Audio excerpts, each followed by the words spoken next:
អ្វីដែលបងប្អូនអ្នកគ្នាទាំងរងចាំទីបំផុតដល់ថ្ងៃឲ្យបងប្អូនអ្នកគ្នាចុងក្រោយរឿងដែលយើងតាមបានរងថ្ងៃសឹងអត់បាច់ទឹកគឺមានភាពបញ្ចប់ឲ្យបងប្អូនអ្នកគ្នានិយាយទៅម្នាក់តឹងទ្រង់ជាងរឿងឥណ្ឌាទៀតណាគាត់ថាជាអ្នកគ្នាខមមិនថាដូររឿងចេញទៅកុំដាក់សម្បត្តិបាដាក់រឿងឥណ្ឌាវិញទៅព្រោះតាមដានក្នុងភាគទី33អ្នកគ្នា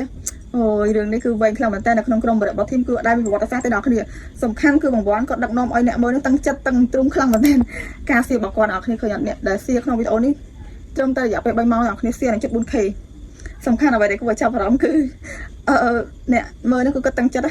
ហើយអ្នកគ្នាខ្ញុំសូមនិយាយតិចតទៅជាមួយភាពបញ្ចប់វិញនឹងទាំងអស់គ្នាអត់ដឹងថាតើជីវិតលីតានឹងជួបអ្វីទៀតទេអ្នកគ្នាចាំបងប្អូនចាំត្រៀមមើលទាំងអស់គ្នាថាតើភាគទី33តើម្ដាយរបស់ហ្វុងគាត់ទៅជួបជាមួយនឹងលីតាហើយគាត់នឹងធ្វើអ្វីជាមួយលីតាបងប្អូនអ្នកគ្នាចាំមើលទាំងអស់គ្នាហើយមួយទៀតចំណុចដែលសំខាន់នៅពេលដែលបងវ៉ាន់ទៅជួបជាមួយលីតាបងទៅមានរបស់ទៅតាមអញ្ចឹងណាបងប្អូនដែលហ្វុងឃើញបងវ៉ាន់ទៅផ្ទះលីតាគាត់បាននិយាយថាលីតាបានស្រឡាញ់ឯងទេស្រឡាញ់លោកទេកុំមកពាក់ព័ន្ធជាមួយលីតាទៀតអីពេលហ្នឹងគឺលីតាគាត់ព្យាយាមថាបងវ៉ាន់កុំធ្វើញញ៉ៃអញ្ចឹងណាសុំបងអញ្ចឹងទៅគាត់បបានតទៅជាមួយបងវ៉ាន់ចលឡើងអ្នកគ្នាអត់ដឹងថាអ្វីដែលគាត់អត់ដឹងថាពេលហ្នឹងតើលីតាទៅរបួសឬក៏បងវ៉ាន់ទៅរបួសទេអ្នកគ្នាតែបើតាមអារម្មណ៍ខ្ញុំគិតថាប្រហែលជាលីតាច្រើនជាងព្រោះ